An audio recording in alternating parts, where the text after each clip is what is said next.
Clip number 1680۔ اس clip میں آپ قرآن پاک کی سورہ تحریم کی آیت نمبر 4 سے 5 تک کی تلاوت، ترجمہ، تفسیر قرآن صراط الجنان سماعت فرمائیں گے۔ بسم اللہ الرحمن الرحیم۔ ترجمہ، اللہ کے نام سے شروع جو نہایت مہربان رحمت والا ہے۔ ان تتوبا الی اللہ فقد صغت قلوبکما وَإِن تَظَاهَرَا عَلَيْهِ فَإِنَّ اللَّهَ هُوَ مَوْلَاهُ وَجِبْرِيلُ وَصَالِحُ الْمُؤْمِنِينَ وَالْمَلَائِكَةُ بَعْدَ ذَلِكَ ظَهِيرٌ۔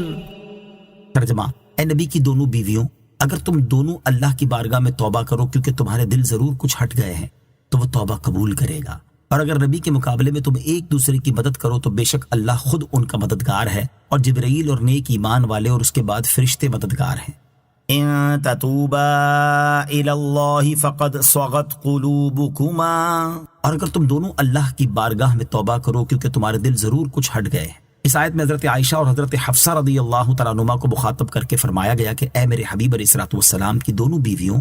اللہ تعالیٰ کی طرف رجوع کرنا تم پر واجب ہے، کیونکہ تمہارے دل ضرور حق سے کچھ ہٹ گئے ہیں کہ تمہیں حضرت ماریہ رضی اللہ تعالی عنہا کو نبی کریم علیہ الصلوۃ والسلام کے اپنے اوپر حرام کر لینے کی بات پسند آئی، جو کہ نبی اکرم علیہ الصلوۃ والسلام پر بھاری ہے، اور اگر نبی کریم علیہ الصلوۃ والسلام کے مقابلے میں تم ایک دوسرے کی مدد کرو اور باہم مل کر ایسا طریقہ اختیار کرو جو سرکار دو عالم علیہ الصلوۃ والسلام کو ناگوار ہو تو سن لو، بے شک اللہ تعالیٰ ان کا مددگار ہے۔ حضرت جبرائیل علیہ الصلوۃ والسلام نیک ایمان والے اور ان کی مدد کے بعد فرشتے بھی مددگار ہیں۔ یہاں اس آیت سے متعلق 3 باتیں بھی سماعت کیجیے۔ نمبر 1، اگرچہ حضرت جبرائیل بھی فرشتوں میں شامل ہیں مگر چونکہ وہ تمام فرشتوں کے سردار ہیں اس لیے خصوصیت سے ان کا علیحدہ ذکر ہوا۔ نمبر 2، نبی کریم علیہ الصلوۃ والسلام مسلمانوں کے ایسے مددگار ہیں جیسے بادشاہ رعایا کا مددگار، اور مومن حضور اقدس علیہ الصلوۃ والسلام کے ایسے مددگار ہیں جیسے خدام اور سپاہی بادشاہ کے، لہٰذا اس آیت کی بنا پر یہ نہیں کہا جا سکتا کہ سرکار دو عالم علیہ الصلوۃ والسلام مسلمانوں کے حاجت مند ہیں۔ نمبر 3، اس آیت میں حضرت جبرائیل علیہ الصلوۃ والسلام اور نیک مسلمانوں کو مولا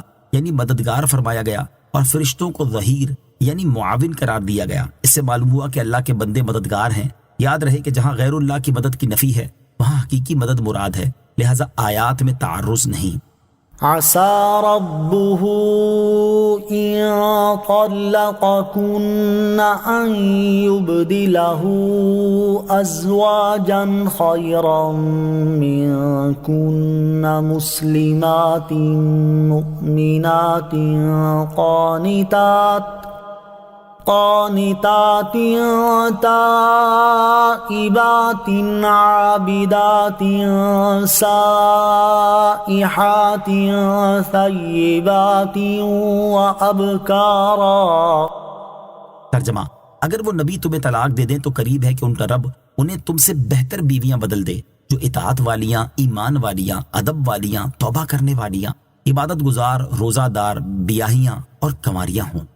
ان طلقکن، اور اگر وہ تمہیں طلاق دے دیں، ارشاد فرمائے کہ اے میرے حبیب علیہ الصلوۃ والسلام کی بیویوں، اگر وہ تمہیں طلاق دے دیں تو ان کا رب عز و جل اس بات پر قادر ہے کہ انہیں تم سے بہتر بیویاں عطا کر دے جن کا وصف یہ ہوگا کہ وہ اللہ تعالیٰ کی اطاعت کرنے والیاں، اخلاص کے ساتھ اس کی وحدانیت پر ایمان رکھنے والیاں، اللہ تعالیٰ اور اس کے رسول علیہ الصلوۃ والسلام کی فرما بردار اور ان کی رضا جو ہوں گی، کثرت سے توبہ کرنے والیاں، کثرت سے عبادت کرنے والیاں، روزہ دار، بیاہیاں اور کنواریاں ہوں گی۔ یہ فرما کر دراصل ازواج مطہرات رضی اللہ تعالی عنہن کو ڈرایا گیا ہے کہ اگر انہوں نے سرکار دو عالم علیہ الصلوۃ والسلام کو آزردہ کیا اور حضور انور علیہ الصلوۃ والسلام نے انہیں طلاق دی تو آپ علیہ الصلوۃ والسلام کو اللہ تعالیٰ اپنے لطف و کرم سے دوسری بہتر بیویاں عطا فرما دے گا۔ اس ڈرانے سے ازواج مطہرات متاثر ہوئیں اور انہوں نے سرکار دو عالم علیہ الصلوۃ والسلام کی خدمت کے شرف کو ہر نعمت سے زیادہ سمجھا اور حضور پرنور علیہ الصلوۃ والسلام کی دل جوئی رضا طلبی مقدم جانی، لہٰذا آپ علیہ الصلوۃ والسلام نے انہیں طلاق نہ دی۔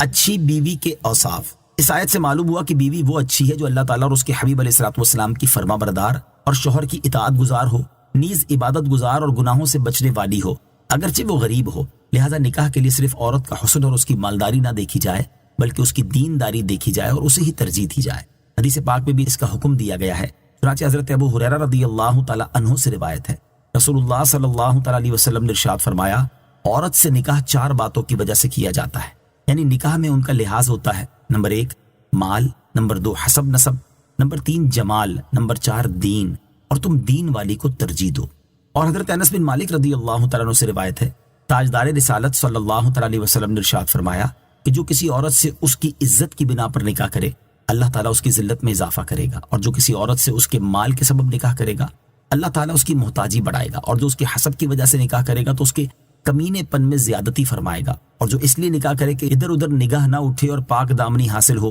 یا صلہ رحمی کرے تو اللہ تعالیٰ اس مرد کے لیے اس عورت میں اور عورت کے لیے مرد میں برکت دے گا۔ اللہ تعالیٰ ہمیں نیک اور دیندار عورت سے نکاح کرنے اور دوسری عورتوں کے مقابلے میں دیندار عورت کو ترجیح دینے کی توفیق عطا فرمائے۔